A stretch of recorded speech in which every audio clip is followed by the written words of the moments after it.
ये नया topic trade. Trade means व्यापार। हम ये कह सकते हैं कि simply buying and selling of goods, यानी गुड्स को परचेज करना और परचेज करके उसको सेल कर देना, जहाँ डेफिनेटली हमारा ऑब्जेक्ट प्रॉफिट अर्न करना है। तो प्रॉफिट अर्निंग ऑब्जेक्ट को लेकर जब हम गुड्स परचेज करते हैं और परचेज करके सेल करते हैं, तो इस एक्टिविटी को हम ट्रेड करते हैं। मान लिया एक पर्सन मार्केट से कुछ परचेज करके लाता है, घर लाकर वो और उसकी फैमिली उससे कंज्यूम करता है, तब इन कंडीशन में वो फिर ट्रेड नहीं होगा, क्योंकि वो अपने यूज़ करने के लिए उस प्रोडक्ट या थिंग उसको लेकर आया। तो यहाँ परचेज करने का जो ऑब्जेक्ट है वो सेल करना, और सेल करने का जो ऑब्जेक्ट है वो प्रॉफिट अर्न करना। तो इस ऑब्जेक्ट के लिए जब हम कोई प्रोडक्ट पे परचेज करके और सेल करते हैं तो वो ट्रेड होता है। ट्रेड के कुछ कैरेक्टरिस्टिक होते हैं, जिनमें फर्स्ट पॉइंट है परचेज एंड सेल। ये बिल्कुल ज़रूरी है कि जिस प्रोडक्ट को हमने परचेज किया है उस प्रोडक्ट को परचेज करने के बाद हमें सेल करना चाहिए।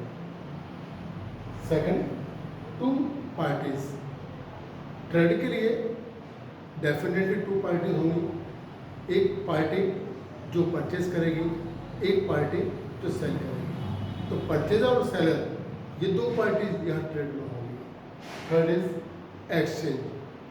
जब हम ट्रेड की बात करते हैं तो वहाँ एक्सचेंज अपने आप अराइज होता है, क्योंकि अगर एक पर्सन कुछ परचेज करेगा तो डेफिनेटली वो उसकी प्राइस पे करेगा। तब हम ये कह सकते हैं कि product exchange to money and money exchange to product. Next point है ट्रांसफर। जब कोई पर्सन परचेज करता है या कोई पर्सन जब सेल करता है, तो सेल करने के बाद वो प्रोडक्ट, वो थिंग जो उसने सेल की है उसे उस पर्सन को ट्रांसफ़र करना पड़ता है जिसने परचेज किया था। मीन्स इसका जो टाइटल है वो चेंज हो जाता है। Mutual profit. यहाँ परचेज और सेल की जो एक्टिविटीज है वो म्यूचुअल प्रॉफिट के लिए है, क्योंकि अगर प्रॉफिट नहीं होगा तो शायद बिजनेस में फिर कोई परचेज नहीं करेगा या फिर कोई सेल नहीं करेगा। मान लिया मैं एक बिजनेसमैन हूँ और मुझे ये कहा जाए कि आप इस पर्टिकुलर प्रोडक्ट को हमसे परचेज कीजिए और आप उसको बगैर प्रॉफिट के सेल कीजिए। तो अगर मैं बिजनेसमैन हूँ और मेरा ऑब्जेक्ट प्रॉफिट अर्न करना है तो डेफिनेटली उस प्रोडक्ट को मैं परचेज करने से मना कर दूँगा, उससे मुझे सेल करनी नहीं है क्योंकि मुझे प्रॉफिट नहीं होगा। तो वहाँ दोनों पार्टीज के लिए प्रॉफिट ऑब्जेक्ट होता है और प्रॉफिट क्लियर वहाँ होनी चाहिए। तो ये कुछ कैरेक्टरिस्टिक जो ट्रेड में होते हैं और जिनसे ट्रेड की इंपॉर्टेंस क्लियर होती है। थोड़ी हम बात करते हैं क्लासिफिकेशन ऑफ ट्रेड। यहाँ ट्रेड से मतलब मैं शूज़ की दुकान, स्वीट्स की दुकान, किराने की दुकान, इन सब की बात नहीं करता। यहाँ पर क्लासिफिकेशन का मीनिंग है कि किस किस तरीके से बिजनेस होता है। तो जब हम यहाँ ट्रेड को क्लासीफाई करते हैं तो ट्रेड टोटल टू टाइप होता है। फर्स्ट होता है इंटरनल ट्रेड और we can say domestic trade. तो वो ट्रेड जो किसी भी कंट्री की ज्योग्राफिकल बाउंड्रीज के अंदर होता है, जहाँ प्रोडक्ट परचेज और सेल के बाद भी कंट्री की बाउंड्री में ही रहता है, जहाँ कंट्री की करेंसी यूज होती है।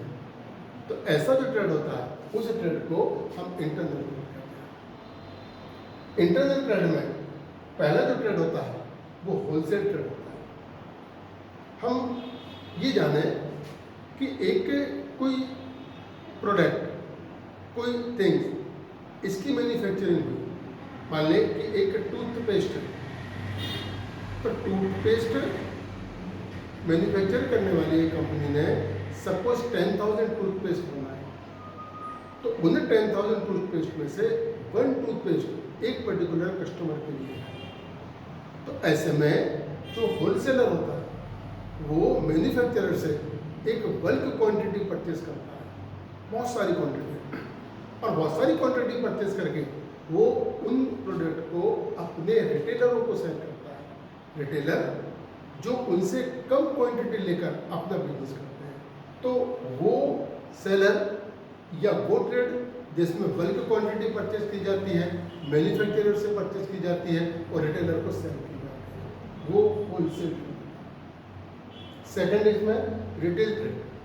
रिटेल ट्रेड मीन्स छोटा बिजनेस, छोटा, जहाँ एक बिजनेसमैन होलसेलर से बहुत कम क्वांटिटी परचेज करता है और उनमें से भी बहुत छोटी क्वांटिटी, कई बार 1 और 2, ये कस्टमर को देता है और कस्टमर उसको फिर कंज्यूम करता है।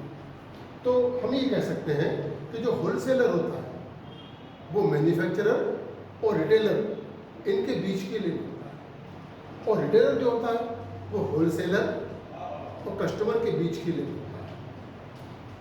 सेकेंड टाइप का जो ट्रेड है वो एक्सटर्नल ट्रेड, और हम कह सकते हैं कि फॉरेन ट्रेड। ऐसा ट्रेड जो एक कंट्री की ज्योग्राफिकल बाउंड्रीज से या पॉलिटिकल बाउंड्रीज से बाहर जाकर किया जाता है, यानी 2 कंट्री के बीच में, वहाँ के बिजनेसमैन के बीच में ये ट्रेड होता है। ये एक्सटर्नल या फॉरेन ट्रेड होता है। इसमें फॉरेन करेंसी यूज होता है और जो प्रोडक्ट है वो एक कंट्री की बाउंड्री से बाहर जाकर दूसरी कंट्री में से होता है। तो जो एक्सटर्नल ट्रेड है, एक्सटर्नल ट्रेड की भी क्लासिफिकेशन है। इनमें पहला होता है इम्पोर्ट ट्रेड। यहाँ इम्पोर्ट ट्रेड का मतलब ये होता है कि एक कंट्री में किसी अदर कंट्री से कोई प्रोडक्ट लिया जाता है, अदर कंट्री से परचेज करके उसे यहाँ पर सेल किया जाता हो, उसे यहाँ पर यूज किया जाता हो, तो ये जो ट्रेड होता है वो इम्पोर्ट होता है। इसमें गुड्स अदर कंट्री से कंट्री के अंदर होता है। सेकंड होता है एक्सपोर्ट ट्रेड, जहाँ कोई प्रोडक्ट एक कंट्री से दूसरी कंट्री को जाता हो, तो ये एक्सपोर्ट ट्रेड होता है। थर्ड होता है इंटरपोर्ट ट्रेड। ये एक ऐसी कंडीशन है कि जहाँ एक किसी कंट्री से कोई प्रोडक्ट को इंपोर्ट किया जाता है और इंपोर्ट करके उसे अदर किसी कंट्री में एक्सपोर्ट कर दिया जाता है। तो एक कंट्री से लिया और दूसरी कंट्री को दे दिया, ये इंटरपोर्ट होता है। हम ये जानते हैं कि नेचर ने जो कुछ हमको दिया है वो बैलेंस नहीं है। किसी कंट्री में कुछ है, किसी कंट्री में कुछ है, किसी कंट्री में कुछ है। तो यहाँ ट्रेड से ये पॉसिबल है कि जिन कंट्रीज में जो नहीं नेचर ने दिया, उन कंट्रीज में भी हम फॉरेन ट्रेड के बेस पर उसे वहाँ सेल कर लेते हैं या वहाँ पर हम उसको ट्रांसफ़र कर लेते हैं। और हम ये कह सकते हैं कि किसी भी पर्टिकुलर कंट्री की जो बाउंड्रीज हैं, वहाँ जो भी नेचुरल गिफ्ट्स हैं उनको हम पूरी दुनिया में बांट सकते हैं, पूरी दुनिया उनको यूज़ कर सकती है। तो इसमें फॉरेन ट्रेड का रोल बहुत इम्पोर्टेंट